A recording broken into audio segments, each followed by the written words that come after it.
Hello అండి. Welcome to Pragna's kitchen. ఈరోజు నేను మీకు బెస్ట్ క్రంచీ అలాగే ఎంతో టేస్టీ అయినటువంటి ఫ్రై రెసిపీ చూపించబోతున్నానండి. అదే చామదుంప ఫ్రై. దీని టేస్ట్ అయితే నిజంగా చాలా చాలా బాగుంటుందండి. అలాగే ఎంతో క్రంచీగా కూడా ఉంటుంది. దీన్ని ఫ్రై లాగే కాకుండా చిప్స్ లాగానే మొత్తం తినేసేయచ్చండి. అంత క్రంచీగా అలాగే ఎంతో రుచిగా ఉంటాయి. కానీ ఈ చామదుంప వేపుడిని ప్రిపేర్ చేసుకోవడం అందరికీ సరిగా కుదరదండి. కానీ నేను చెప్పిన టిప్స్ ఫాలో అయ్యి గనుక మీరు ప్రిపేర్ చేశారంటే చాలా టేస్టీగా వస్తాయి. మరి మీకు కూడా ఇంతే క్రంచీ ఇంకా టేస్టీగా రావాలంటే ఈ వీడియోని స్కిప్ చేయకుండా చివరి వరకు చూసేయండి. ఈ చామదుంప వేపుడు కోసం నేను ఇక్కడ 1/2 కేజీ చామదుంపలు తీసుకున్నానండి. ఇలా బారుగా ఉంటే గనక కట్ చేసుకోవడానికి ఈజీగా ఉంటుంది. వీటిని శుభ్రంగా కడుక్కొని హై ఫ్లేమ్లో 3 విజిల్స్ వచ్చేంత వరకు ఉడికించుకోండి.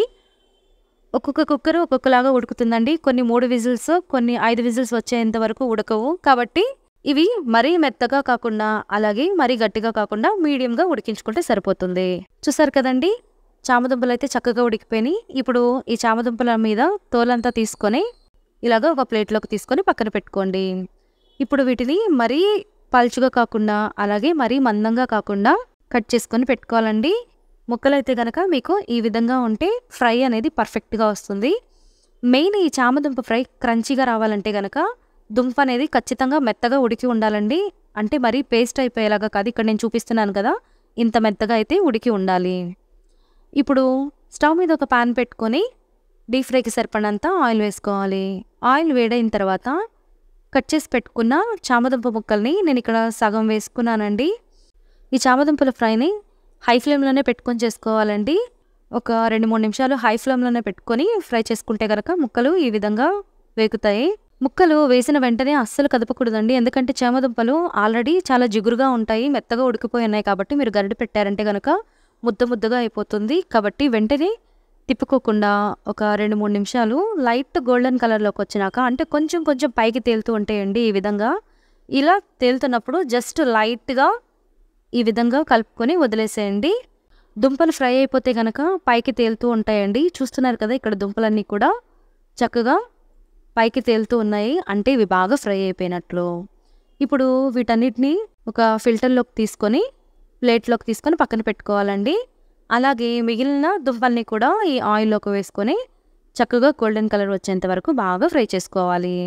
ఈ దుంపలు ఇంకా కొద్దిగా ఫ్రై అవ్వాలండి. కానీ ఇలా ఉన్నప్పుడే మనం ఇందులోకి ఫస్ట్ సారి ఫ్రై చేసుకున్న దుంపల్ని మళ్ళీ ఇందులోకి వేసుకోవడం వల్ల దుంపలు అనేవి ఇంకా ఎక్కువ క్రంచీగా వస్తాయండి.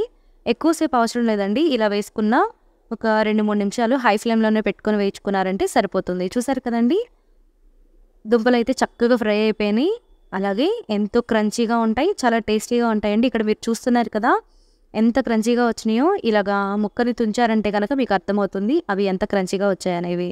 ఇప్పుడు స్టవ్ మీద ఒక పాన్ పెట్టుకుని ఇక్కడ నేను 1/2 టీ స్పూన్ ఆయిల్ వేసుకున్నానండి. ఇందులోనే 1/2 టీ స్పూన్ పసుపు, 1 టీ స్పూన్ కారము, అలాగే 2 రెమ్మల కరివేపాకు, కొద్దిగా కొత్తిమీర, అలాగే ఫ్రై చేసి పెట్టుకున్న చామదుంపలను రుచికి సరిపడినంత ఉప్పు వేసుకొని ఒక 2 నిమిషాల పాటు బాగా కలుపుకోవాలండి. ఇలాగా ముందే ఆయిల్లో ఈ ఇంగ్రీడియంట్స్ అన్నీ వేయడం వల్ల ముక్కలకి మసాలాలన్నీ కూడా చాలా బాగా పడతాయండి. అలాగే ఎంతో టేస్టీగా కూడా ఉంటాయి.